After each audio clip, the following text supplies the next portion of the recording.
నిన్న రాప్తాడ్లో జరిగినటువంటి సిద్ధం సభలో ముఖ్యమంత్రి గారు అన్ని అబద్ధాలు మాట్లాడుతా ఆయన 2019లో ముఖ్యమంత్రి అయిన తర్వాతనే ఈ రాష్ట్రంలో ఏ అభివృద్ధి పని జరిగినా నాతో నేను చెప్తానట. అయ్యా జగన్, ఇంతకుముందు రాష్ట్రము సుభిక్షంగా లేదా? నువ్వు వచ్చిన తర్వాతే రాష్ట్రం అధోగతి పాలైన విషయము నువ్వు గమనించి అన్ని రకాల చర్మ సమస్యలకు శాశ్వత పరిష్కారం ఈ శ్రీత 9281458181. తెలుగుదేశం పార్టీ హయాంలోనే అభివృద్ధి 80-85% పూర్తయినటువంటి పోలవరాన్ని ఈ రోజుకి కంప్లీట్ చేయలేకపోతున్నావు జగన్ రెడ్డి. దీనికి నీవు సిగ్గుపడడం లేదా? సకలం సిద్ధమైనటువంటి ప్రజా రాజధాని అమరావతిని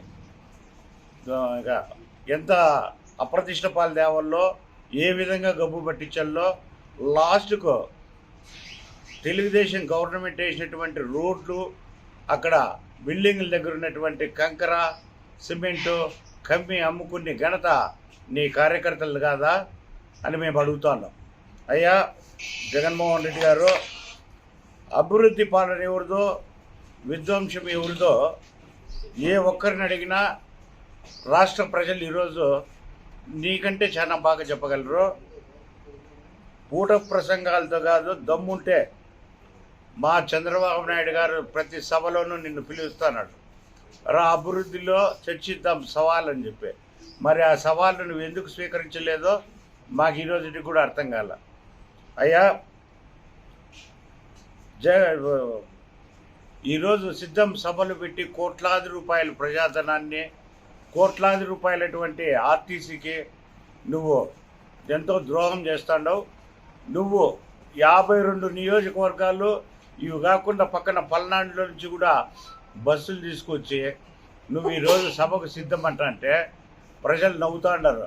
నీ బస్సుల్లో ఎక్కినటువంటి కార్యకర్తలే చెప్తున్నారు 1250 రూపాయలు కూలీ, ఒక బిర్యానీ, ఒక క్వార్టర్ మంది ఇచ్చి మమ్మల్ని బలవంతంగా తీసుకుపోతాడారని చెప్పి మీ క్యాటరీ చెప్తున్నారు.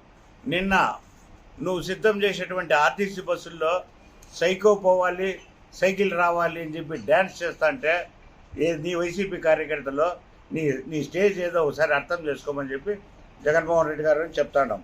బడా పెత్తందారులకు జరిగిన పోరాటం ఇది అని చెప్పి మీ బిడ్డ అంటాడు. మా బిడ్డ ఇంటూ వంటకం చేసి చిన్నప్పుడే చంపేసిందాం జగన్ రెడ్డి. నీ ఎట్లా వాడు భవిష్యత్తులో ఎట్లయితాడంటే,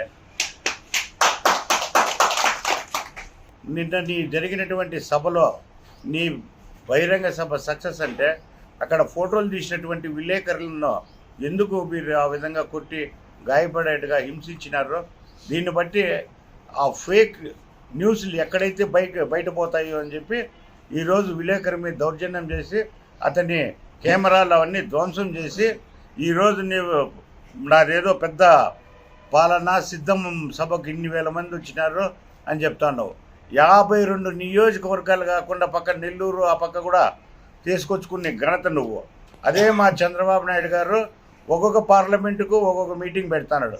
7 నియోజకవర్గాల్లో మాకు ఈరోజు దాదాపు 1.5 లక్షలు 2 లక్షల మంది వస్తున్నారు. నీకు 52 నియోజకవర్గాల్లో మాతో పోల్చుకోవడానికి సిగ్గు లేదా జగన్మోహన్ రెడ్డిని అడుగుతాను. ఈరోజు నేను 250 సార్లు బటన్ నొక్కినా, 120 సార్లు బటన్ నొక్కినా అంటున్నావు. నువ్వు బటన్ నొక్కి నీ నోటితోనే 2,50,000 కోట్లు నేను ఖర్చు పెట్టాను అంటున్నావు. అయ్యా 13 లక్షల కోట్లు రాష్ట్ర ప్రభుత్వం ఈరోజు నీ హయాంలో అప్పు చేస్తే మిగిలిన డబ్బులు ఎక్కడికి పోయినాయి? నీ దగ్గరికి, నీ వందిమాగుల దగ్గరికి పోయినాయి. ఈరోజు మద్యంలో దోస్తాండవు, ఇసుకలో దోస్తాండవు, మట్టిలో దోస్తాండవు, ఎన్ని రకాల నువ్వు దొయిల్లో ప్రకృతి వనరులను నాశనం చేసి ఈరోజు మీరు లాభపడుతున్నారు. ఇది మీకు ఎంతవరకు న్యాయం అని చెప్పి ప్రజలు నిలదీసే రోజు దగ్గరలో ఉంది. రాబోయే 2 నెలల్లో నిన్ను గద్దెదించడం ఖాయం, నిన్ను ఖచ్చితంగా జైలుకి పంపించడం కూడా ఖాయం అని చెప్పి తెలియజేస్తున్నాను. నిన్నట జరిగిన సిద్ధం జగన్మోహన్ రెడ్డి రాప్తాడు నియోజకవర్గంలో సిద్ధం అనే సభ పెట్టాడు. ఆ సభలో 2 మాటలు మాట్లాడాడు, తిక్కగా మాట్లాడాడు. ఏమంటే సైకిల్ బయట ఉండాలి, గ్లాస్ సింక్లో ఉండాలి, ఫ్యాన్ ఇంట్లో ఉండాలి. అయ్యా జగన్మోహన్ రెడ్డి గారు, నీ ఫ్యాన్ 5 ఏళ్ళు రెక్కలు ఇరిగిపోయినాయి. నీ ఫ్యాన్ ఉండేది గుదిలేలోనే. నువ్వు పుట్టదాన్నే ఫస్ట్ అడిగేది నాకు సైకిల్ ఏది అని అది మాత్రం గుర్తుపెట్టుకోనుండు. ఎవరుందో కానీ నేను బిడ్డ పడతానే సైకిల్ అడుగుతాడు, ఫ్యాన్ అడుగు.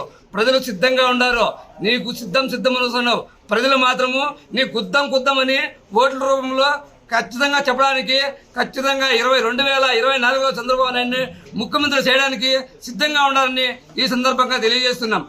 చంద్రబాబు నాయుడు గారి పేరు ప్రతి నిమిషానికి ఒక్కసారి ఆయన నోటి నుండి ఉచ్చరించడం అంటే దీన్ని బట్టి మనం అర్థం చేసుకోవాల్సింది ఆ పేరు అంటే ఎంత భయమో మనం దీని ద్వారా మనం తెలుసుకోవాల్సి ఉంటుంది. ఇన్నిసార్లు ఆ పేరు ఉచ్చరించినారంటే నిద్రలో కూడా చంద్రబాబు నాయుడు గారిని తలుచుకుంటూ నిద్రపోయే పరిస్థితి ఈరోజు జగన్ రెడ్డి గారు. నిన్నటి సభలో ఆయన మాట్లాడినటువంటి అబద్ధాలైతే ఏమి వాటిని స్వీకరిస్తూ మా నాయకుడు చంద్రబాబు నాయుడు గారు సవాలు విసిరారు. చర్చకు సిద్ధం, మీరు సిద్ధమా అని. దానికైతే ఇంతవరకు జవాబు అయితే లేదు. ఎందుకంటే ఏదైనా అభివృద్ధి చేసింటే ప్రజలు సంతోషంగా ఉంటే చర్చకు సిద్ధంగా ఉండాలని చెప్తారు. ఇక్కడ అభివృద్ధి అంటే శూన్యం. రైతులకు ఏం చేయలేదు చంద్రబాబు నాయుడు గారు అని అన్నారు. రండి చూపిస్తాం. మా మదనపల్లిలోనే ఎంతమంది సబ్సిడీలు తీసుకున్నారో, ట్రాక్టర్లు ఎంతమంది తీసుకున్నారో ఇవన్నీ చూపించడానికి మేమందరం కూడా సిద్ధంగా ఉన్నాము. అదేవిధంగా విద్యార్థులైతే ఏమే విదేశాల్లో చదువుకునే విద్యార్థులకు కూడా ఆర్థిక సహాయం చేసిన ఘనత చంద్రబాబు నాయుడు గారు. నిన్న రాప్తాడులో జరిగినటువంటి సిద్ధం సభకు 52 నియోజకవర్గాలు కాకుండా 13 జిల్లాల్లో 175 నియోజకవర్గాల నుంచి పిలుచుకొని పోయిన మీ వైసీపీ కార్యకర్తలకు బిర్యానీలు డబ్బులు ఇచ్చి ముందు తాకించుకొని పిలుచుకొని పోయి మీ సభ వైఫల్యాలను ప్రజలకు చూపిస్తారని ఒక ఆంధ్రజ్యోతి విలేకరును, TV5 విలేకరును పైన దాడి చేయడం ఇది నీకు సిగ్గు లేదా జగన్మోహన్ రెడ్డి అని ప్రశ్నిస్తున్నాం. అదేవిధంగా నీకు 250 ఎకరాల్లో నేను సభ పెట్టి 2 లక్షల మంది వచ్చారని చెప్తున్నావు. మా తెలుగుదేశం పార్టీ కార్యకర్తలు 70 లక్షల మంది ఉన్నాం. మా చంద్రబాబు నాయుడు గారు కానీ 175 నియోజకవర్గాల నుంచి కార్యకర్తలు కదిలి రండి అంటే దాదాపు 10,000 ఎకరాల్లో సభ పెట్టుకున్నా కూడా మాకు చాలదు. నువ్వు ఈరోజు ఏదో 250 ఎకరాల్లో 170 నియోజకవర్గాల నుంచి అన్నా కూడా మా కార్యకర్తలతో పోల్చుకుంటే సగం మంది కూడా లేరు. జగన్మోహన్ రెడ్డి నువ్వు ఎంతసేపు ప్రజలను మోసం చేస్తావు, దానికి సిద్ధం దీనికి సిద్ధం అంటే ఈ మా చంద్రబాబు నాయుడు గారు సంక్షేమ పథకాల్లో అన్ని కోతలు పెట్టి సిద్ధం అంటున్నావు. నిన్ను ఇంటికి పంపించేదానికి ఈ ఆంధ్ర రాష్ట్ర ప్రజలంతా సిద్ధంగా ఉన్నారని ఈ జగన్మోహన్ రెడ్డి గారికి తెలియజేసుకుంటున్నాను.